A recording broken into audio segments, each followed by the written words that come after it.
Hey there, it's John just sitting down in my basement enjoying a cup of coffee and watching more fallout from the U.S. election. It's Monday morning now, about 6 days since Americans voted overwhelmingly for Donald Trump and the Republicans.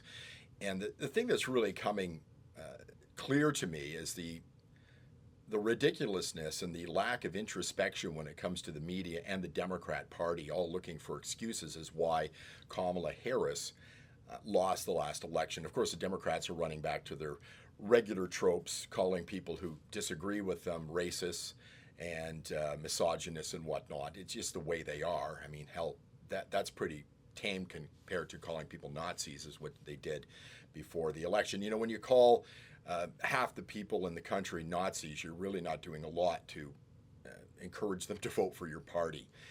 But there's a lot of reasons why they lost. Kamala Harris, first of all, was just an awful candidate, and doing a soft coup against Joe Biden probably wasn't the best thing. The thing I'm really interested in is I call it news media, but the media arm of the Democratic Party. As I watch these pundits and people who are supposed to be experts on elections and election campaigns, blaming Elon Musk for having a right wing propaganda machine with X. No, I don't believe X is a right wing propaganda machine. It was a left wing propaganda machine prior to the last election when it was owned by Jack Dorsey. They throttled right wing people for misinformation and disinformation. And I can bring up one thing in particular. It was a huge story that a lot of people on the left didn't even know about, because if you'd mentioned it on X or Facebook, you would get banned. And that was the Hunter Biden laptop story. An absolutely true story that was labeled misinformation and disinformation. And I think it had an effect on the last election. So, no, it's not a right wing propaganda machine. You know, I was in media for 35 years, and I did a radio program where I spoke to a lot of people here in Canada. I spoke to Stephen Harper when he was Prime Minister. Dalton McGuinty was the Premier of Ontario, a Liberal. Of course, Stephen Harper was a Conservative. Elizabeth May, leader of the Green Party here. Jack Layton, he's passed away, but he was the leader of the Socialist NDP here in Canada. And I actually spoke to Justin Trudeau as well prior to him becoming a Prime Minister of Canada. But words like integrity and neutrality and objectivity were very important to me, particularly the credibility thing. In the town I lived, people knew I was a conservative.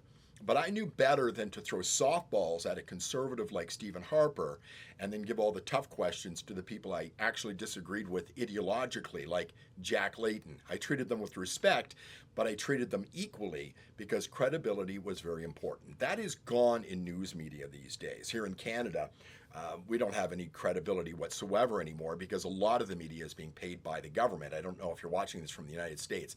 I find that fascinating and I find it quite distasteful. But the news media has to do to look inside and realize that they're becoming irrelevant. They're blaming also people like Joe Rogan because he's got a podcast. Hell, I watch people on YouTube that have more viewers than CNN does, and they sit in their kitchen with a camera. And people will say, well, they're not journalists. Well, let me put it to you this way. I did go to school to be in radio, but I don't have any special information or special talents when it comes to politics, unlike pretty much everybody else, as are the people you watch on MSNBC or CNN. These people are just regular people who got a job talking about the news, and now they've become, well, a wing of the Democrat Party for the most part in the United States. Look at what the left has. They've got the news media, they've got academia, they've got most of the other social networks in the United States right now, they've got unions. It's all left wing. Allowing people to speak on X like Elon Musk has done was one of the greatest things that's ever happened, and it was a huge part of Donald Trump getting his message out, just like the left were able to use that platform to get their message out. Anyway, that's what I'm seeing right now. There's a total lack of self-awareness when it comes to the media.